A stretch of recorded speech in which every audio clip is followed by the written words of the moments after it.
Good day to our brother electricians. This is Engineer Simeon Palenzuela. Our topic for today is how to read and understand a schematic diagram of wye-delta magnetic starter. The purpose of wye-delta magnetic starter is to reduce the starting current of big delta motors. If big delta motors are started in delta connection,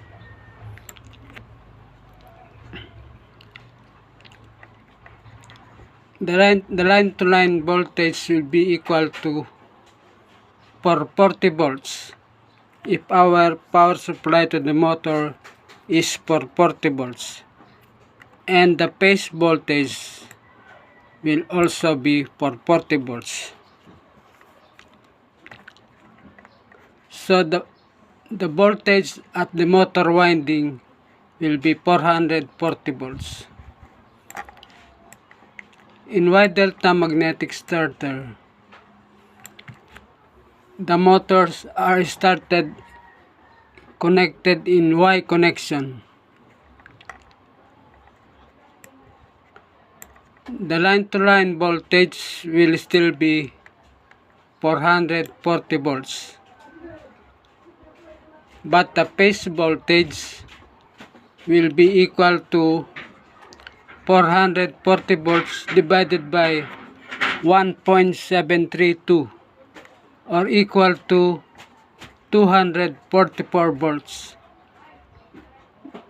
The voltage in the motor winding will only be 254 volts instead of 440 volts. So there is a reduction in the starting voltage. And when the starting voltage is reduced, there is a corresponding reduction in the starting current. Let's take a look at the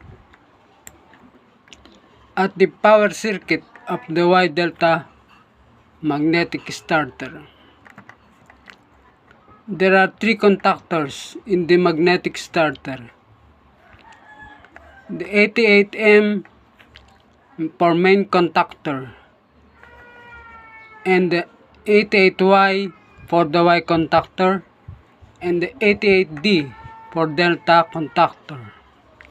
The number 88 is the device number for magnetic contactor in the Japanese standard. And there is also number 49, overload relay. Number 49 is the device number for overload relay in the Japanese standard.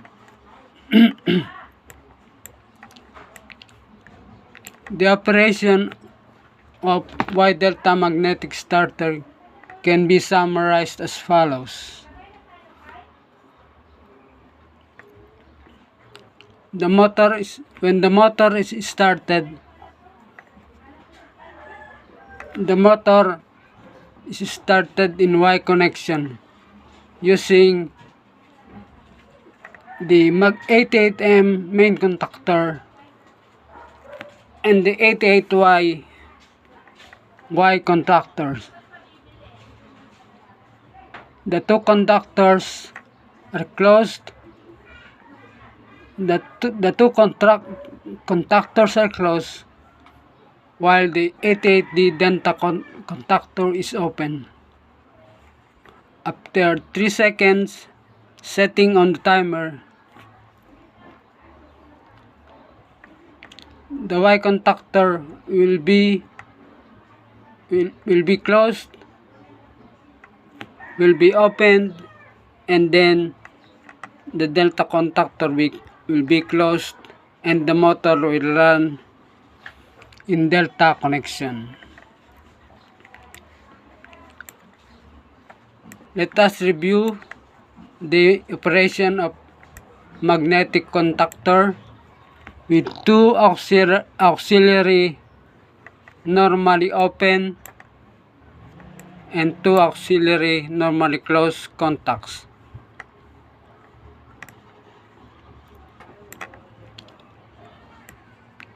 There is a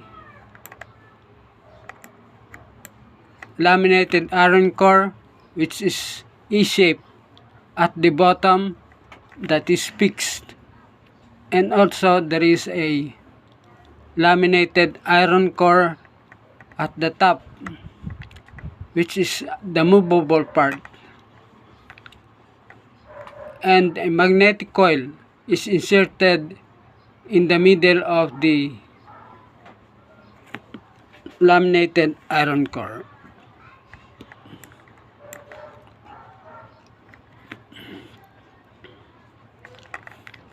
We can see that the coil is not yet energized, and the normally closed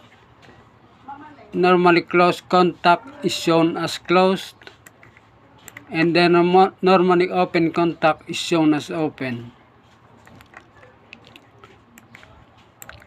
When the coil is energized, there will be a magnetic pull. The upper part of the laminated core will be attracted to the bottom, so there is no more gap.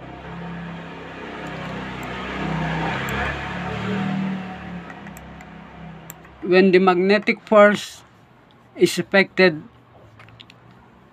there will be magnetic pull pulling the upper part of the laminated core, and then together with it the rod will move down, and what will happen is that the normal closed contact will open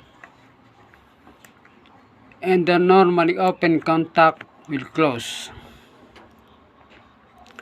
It will stay in that condition as long as there is power in the iron core, in the magnetic coil. When the power is removed, the laminated iron core, the top portion, will move up, and as a result, normally closed contact will open, will return in the closed position, and the normally open contact will return in the open position.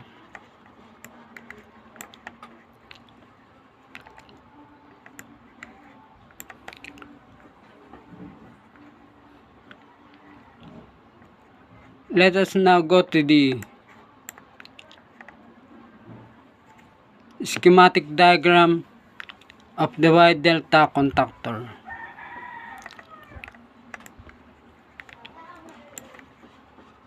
The control voltage is coming from line 1 and line 3. It is for 40 volts. So there is a control voltage to step down the voltage from 40 volts to 220 volts.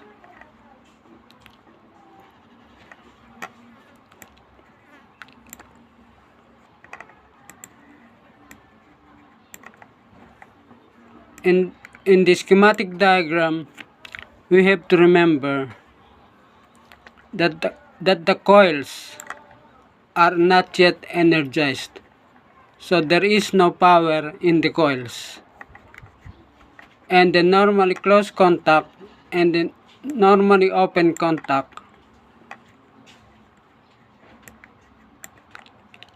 are shown as open. The normally closed contact is shown as closed. So that is the thing that you should remember when you see a schematic diagram. It is drawn on the condition that the magnetic coils are not energized.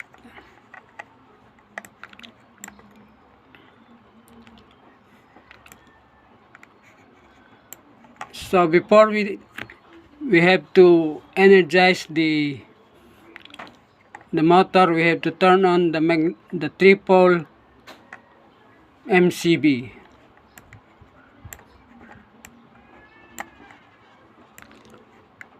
The stop button and the start button are momentary contact push button. When you push the start button, it will close. But if you move your hand away from the start button, it will become open again.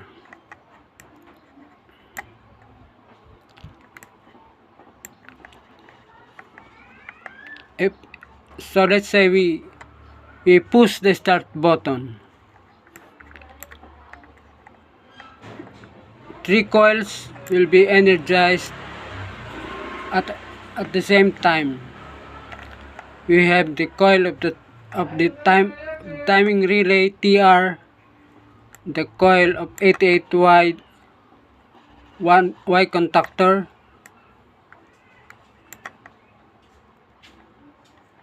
and the coil of 88M main contactor. The 88D delta contactor is not yet energized.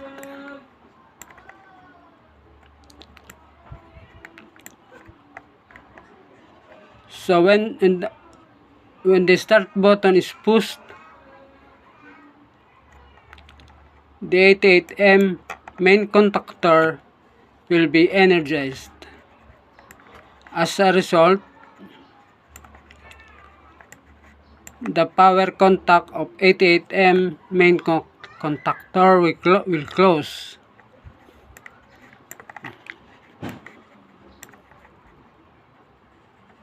And the normally open 88M will also close. This contact is called holding circuit interlock. The purpose of 88M is to bypass the start button.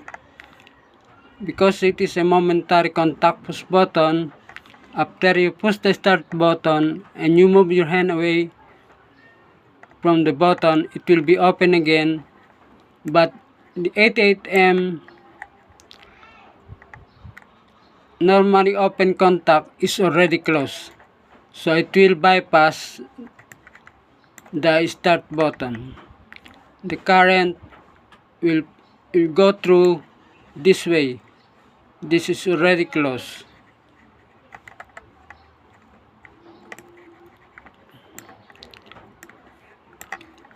The 88M normally open contact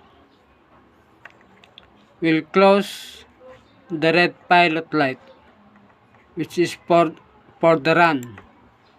That means the motor is running.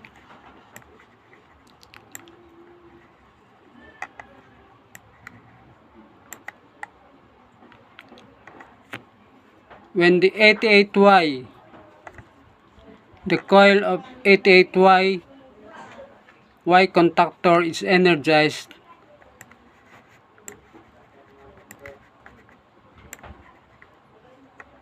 the main contact of the Y contactor will close, but the delta contactor is still open. So now the motor can run in Y connection. Because there is a shorting wire on the end of the Y contactor. This is shorted. This is the Y connection point of the winding.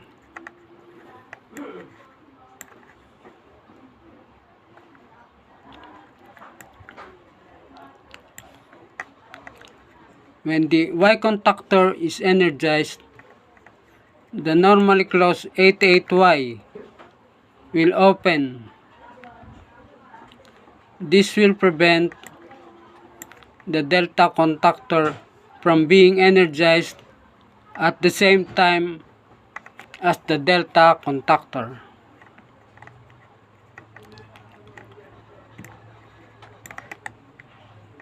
The 88Y normally closed will open, and then the green light will turn off.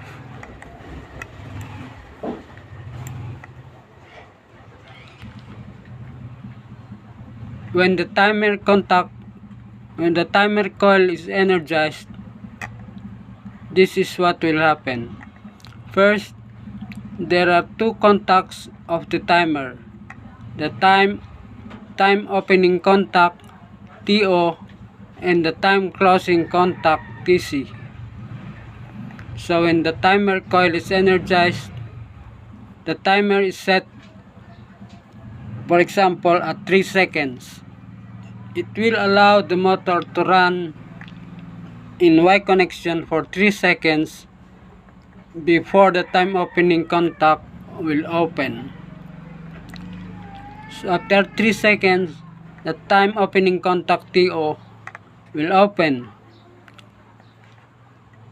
So the 88Y coil will be de-energized and the Y magnetic contactor will drop out.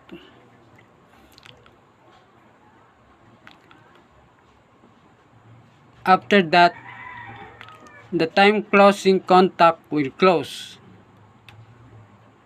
Since 88Y is already de-energized, the 88Y normally closed contactor will return to its closed position, and now the 88D delta contactor will be energized and the motor will run in the delta running condition.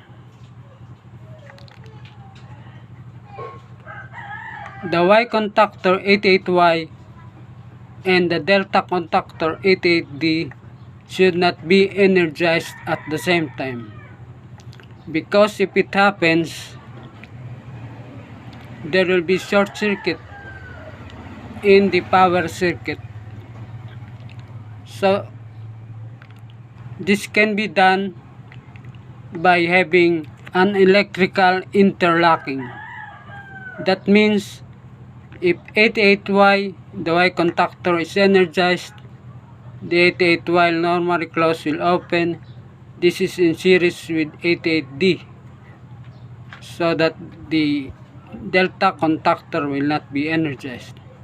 If the 88D delta contactor is energized, the normally closed 88D will open. This will prevent the 88Y contactor from being energized. In addition to electrical interlocking, some models have mechanical interlocking.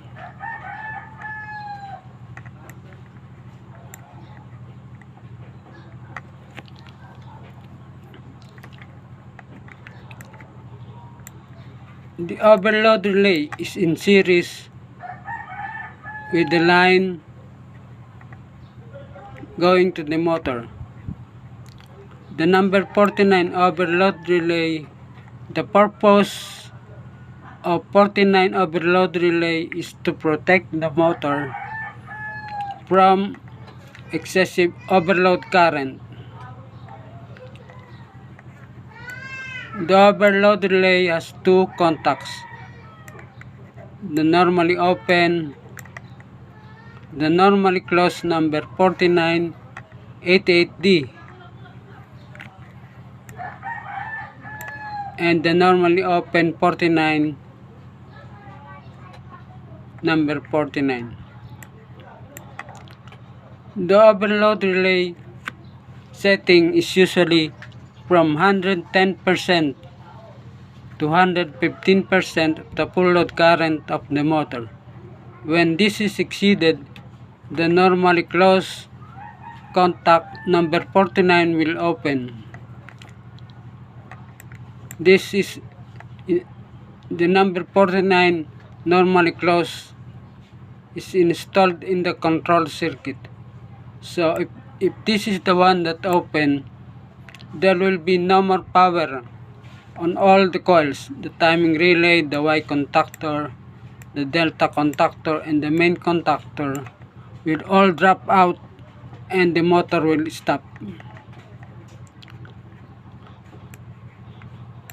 The number 49 normally open will close, and the orange pilot light for trip indication will turn on. So that is the operation of wye-delta magnetic contactor. I hope you have learned how to read the schematic diagram of wye-delta contactor. In the future, you will be able to read the schematic diagrams of other magnetic starters. That's all for today. Don't forget to like, to share, and to subscribe to my channel. And don't forget to touch the notification bell. Thank you very much for watching.